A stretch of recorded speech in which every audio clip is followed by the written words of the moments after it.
Jonathan Harker has arrived in Germany on his way to Transylvania. He innocently believes that his objective is to finalize a property purchase in London with one Count Dracula. Mr. Harker soon discovers that he is the unwitting subject of the forces of good and evil.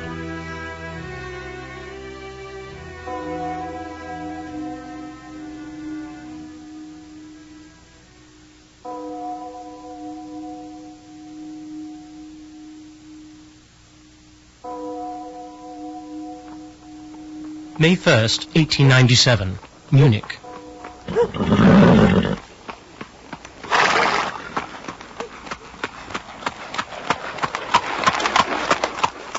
As we prepared for our drive, the sun was shining brightly. The streets were full with gypsies bargaining their wares, and in the air was the joyousness of early summer. Herr Delbruck, the maitre d'hotel of the Quatre Saisons where I was staying, came down, bareheaded, to the carriage.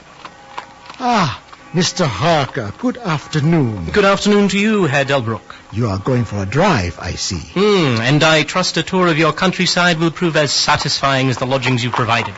You are too kind, mein Herr. It is always a pleasure to serve a gentleman.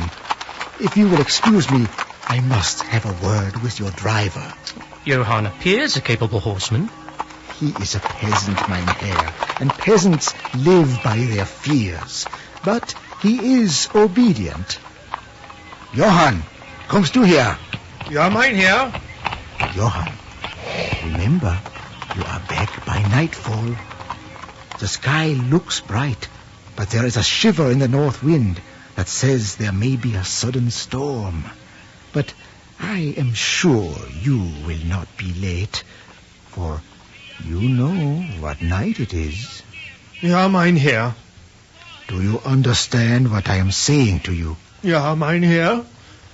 Good. Now go, and be on your guard.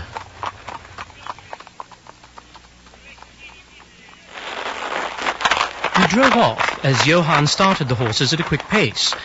In a short while we had cleared the town and were driving in the German countryside. Johann seemed anxious and nervous as he drove the horses. I could not help but feel that it had something to do with Herr Delbruck's reference to this being some special night.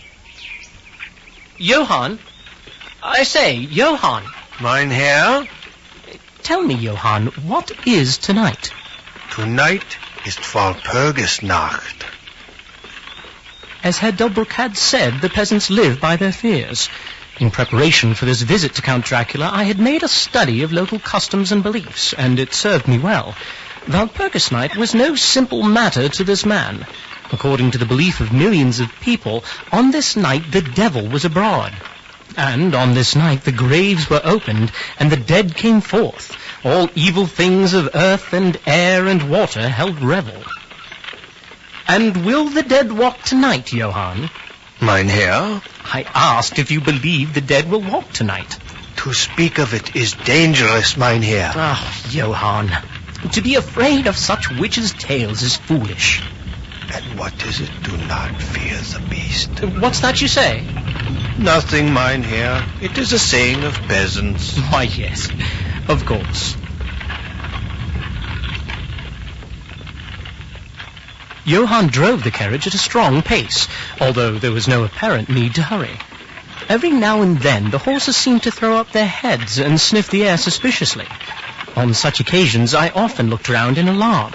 The road was pretty bleak. We were traversing a sort of high, windswept plateau. As we drove, I saw a road that looked but little used, and which seemed to dip through a little winding valley. It looked so inviting that even at the risk of offending Johann, I called for him to stop. And when he had pulled up, I told him I would like him to drive down that road.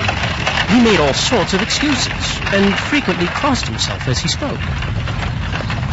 No, please, mein Herr. There is no time. Well, Johann, I want to go down this road. I shall not ask you to come unless you like, but tell me why you do not like to go. That is all I ask. Please, no. The sun will set very soon. Was that a wolf? It sounds like a wolf, but yet there are no wolves here now. No? Do wolves come so near the city? The snow and the wolves come together to the city. But it's barely summer. Perhaps that was not a wolf.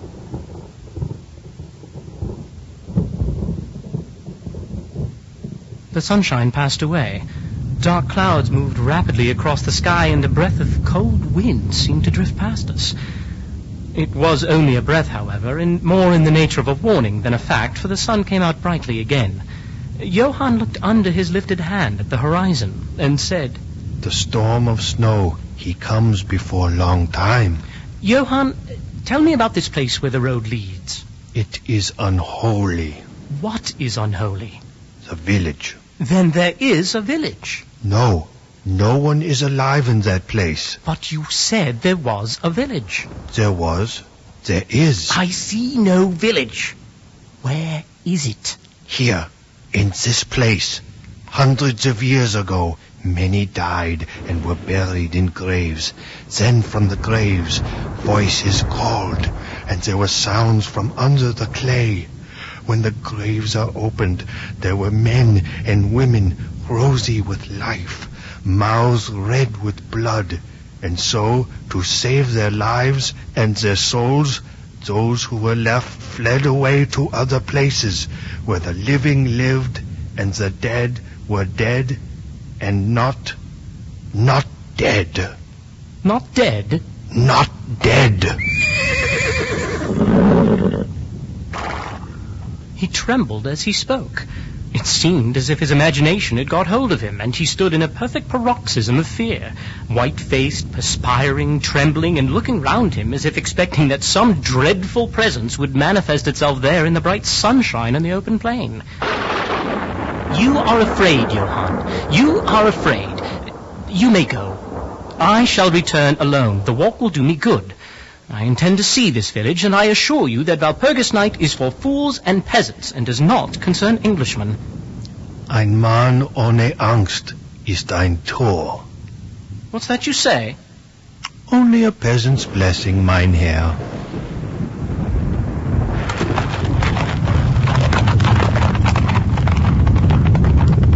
As Johann turned his horses toward Munich, I leaned on my stick and looked after him.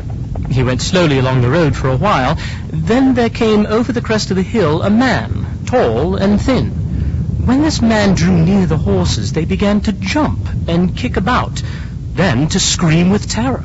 Johann could not hold them in, and they bolted down the road, running away madly. I watched them out of sight and then looked for the stranger, but I found that he too was gone.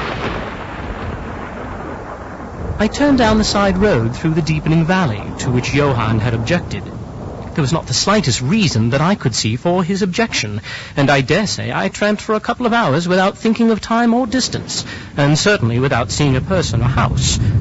So far as the place was concerned, it was desolation itself, but I did not notice this particularly until, on turning a bend in the road, I came upon a scattered fringe of wood. Then I recognized that I had been impressed unconsciously by the desolation of the region through which I had passed. The ground I passed over now was much more picturesque, and overall there was a charm of beauty.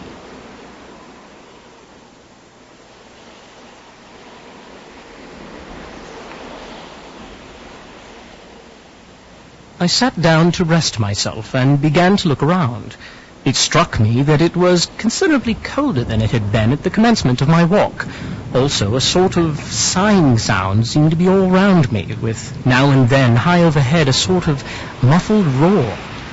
Looking upwards, I noticed that great thick clouds were drifting rapidly across the sky from north to south at a great height. There were signs of a coming storm in some lofty stratum of the air. I was a little chilly, and thinking that it was the sitting still after the exercise of walking, I resumed my journey. I took little heed of time, and it was only when the deepening twilight forced itself upon me that I began to think of how I should find my way home.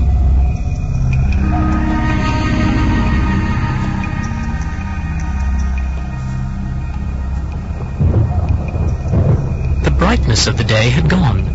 But I had said I would see the deserted village, so on I went, and presently came on a wide stretch of open country, shut in by hills all around. Their sides were covered with trees which spread down to the plain, dotting in clumps the gentler slopes and hollows which showed here and there.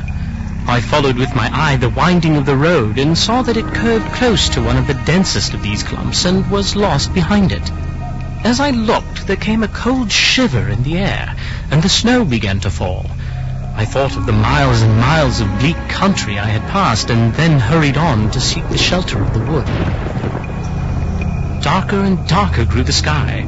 Then the wind grew stronger and blew with ever-increasing force till I was fain to run before it. The snow was now falling so thickly that I could hardly keep my eyes open.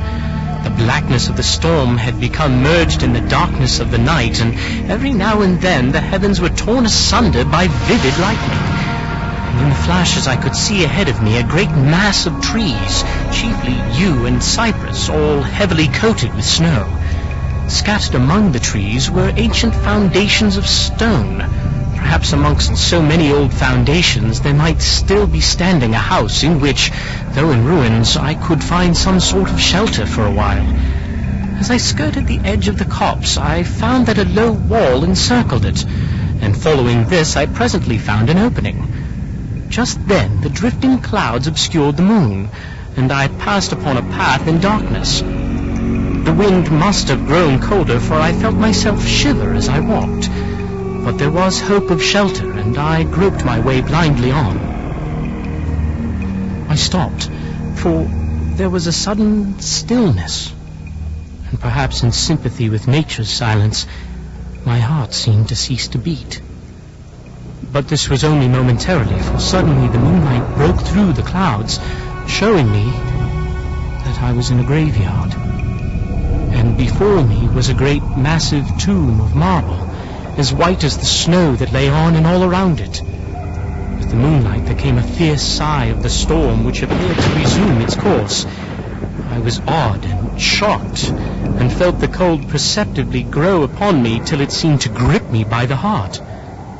Then, while the flood of moonlight still fell on the marble tomb, I approached the sepulchre to see what it was, and why such a thing stood alone in such a place. I walked around it, and read over the Doric door, in German, Countess Dolligan of Graz, in Styria, sought and found death, 1801. On the top of the tomb, seemingly driven through the solid marble, for the structure was composed of a few vast blocks of stone, was a great iron spike or stake. On going to the back, I saw graven in great Russian letters, "The dead travel fast." There was something so weird and uncanny about the whole thing that it gave me a turn and made me feel quite faint. I began to wish for the first time that I had taken Johann's advice. Here a thought struck me, which came under almost mysterious circumstances and with a terrible shock. This was Walpurgis night. Walpurgis night, when graves were opened and the dead came forth, and I was here in this very place Johann had specially shunned. This was the horrible village of centuries ago, where so many were dead and not dead.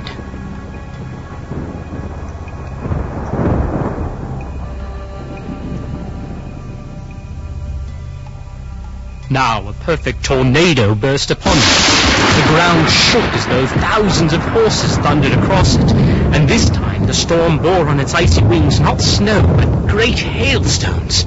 Hailstones that beat down leaf and branch and made the shelter of the cypresses of no more avail than a standing corn.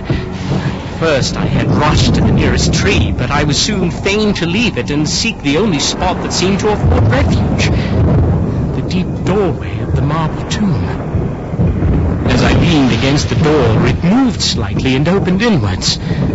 The shelter of even a tomb was welcome in that pitiless tempest, and I was about to enter it when there came a flash of forked lightning that lit up the whole expanse of the heavens. In the instant, as I am a living man, I saw, as my eyes were turned into the darkness of the tomb, a beautiful woman, with rounded cheeks and red lips, seemingly sleeping on a bier.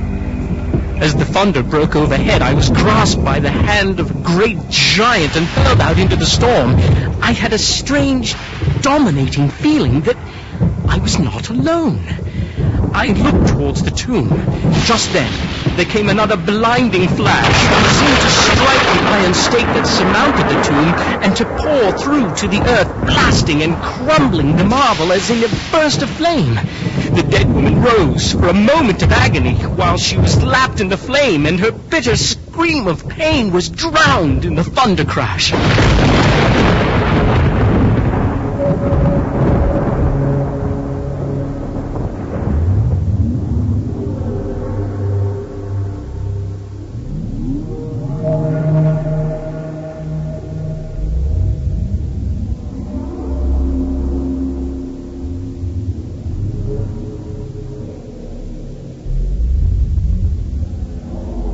Gradually, there came a sort of vague beginning of consciousness. Then a sense of weariness that was dreadful. For a time, I remembered nothing, but slowly my senses returned. My feet seemed positively racked with pain, yet I could not move them. They seemed to be numbed. There was an icy feeling at the back of my neck and all down my spine, and my ears, like my feet, were dead, yet in torment. But there was in my breast a sense of warmth, which was by comparison delicious.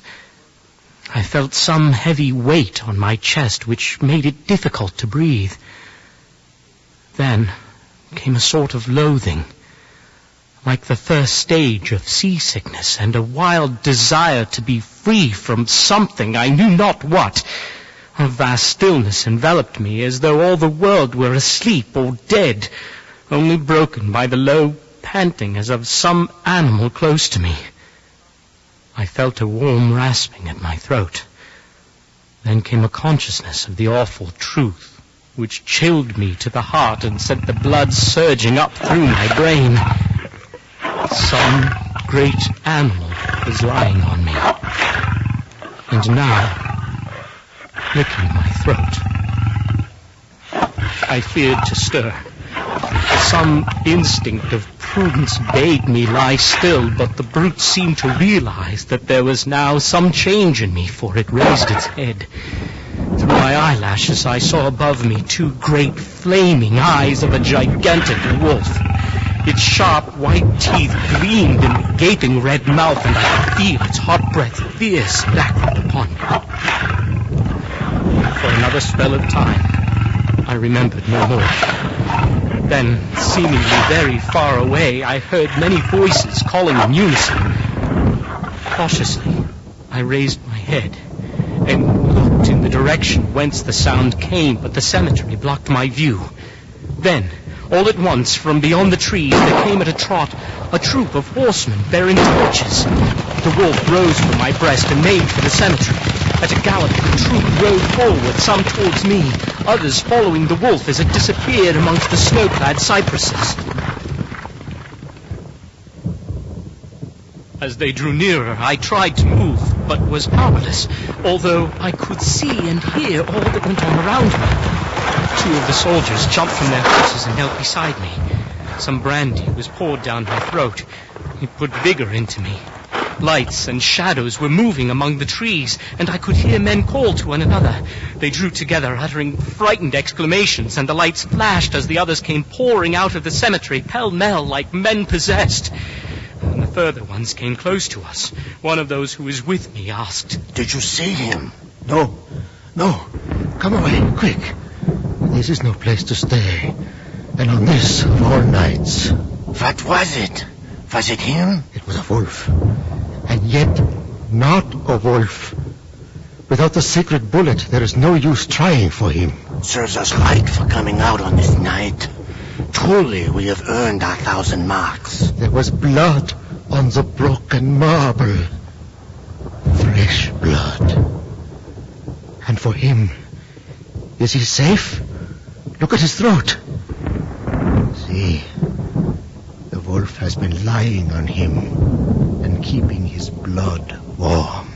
He is all right. The skin is not pierced. What does it all mean? We should never have found him but for the call of the wolf. What became of it? It went to its home. There are graves enough there in which it may lie. Come, comrade. Let us leave this cursed spot. The soldier raised me to a sitting posture as he uttered a word of command. Then several men placed me upon a horse. With a word to advance, we rode away in swift military order. The next thing I remember was finding myself standing in front of the quatre saisons, supported by a soldier on each side of me. It was almost broad daylight, and to the north a red streak of sunlight was reflected like a path of blood over the countryside. As Herr Delbruck approached, the officer was telling the men to say nothing of what they had seen, except that they had found an English stranger, guarded by a large dog. Ah, dog. That was no dog. I think I know a wolf when I see one. Don't be a fool. I said a dog. Look at his throat. Is that the work of a dog? As I said, it was a dog. If the truth were told, we should only be laughed at.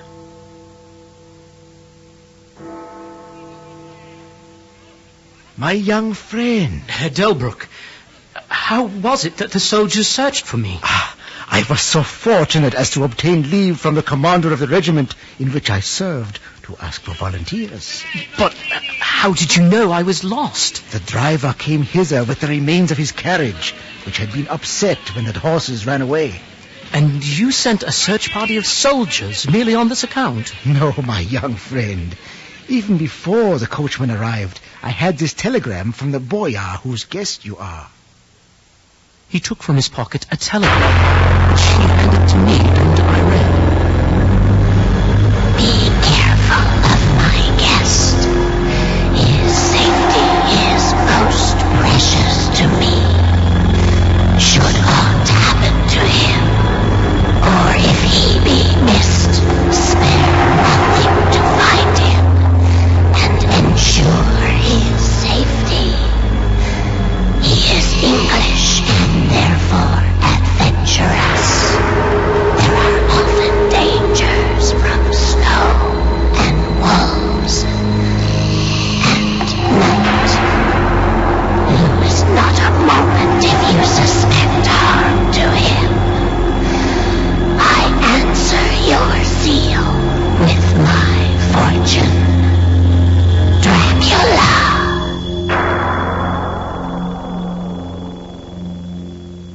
As I held the telegram in my hand, the room seemed to whirl around me, and if the attentive maitre d'hotel had not caught me, I think I should have fallen. There was something so strange in all this, something so weird and impossible to imagine, that there grew on me a sense of my being, in some way, the sport of opposite forces, the mere vague idea of which seemed in a way to paralyze me. I was certainly under some form of mysterious protection. From a distant country had come, in the very nick of time, a message that took me out of the danger of the snow sleep and the jaws of the wolf.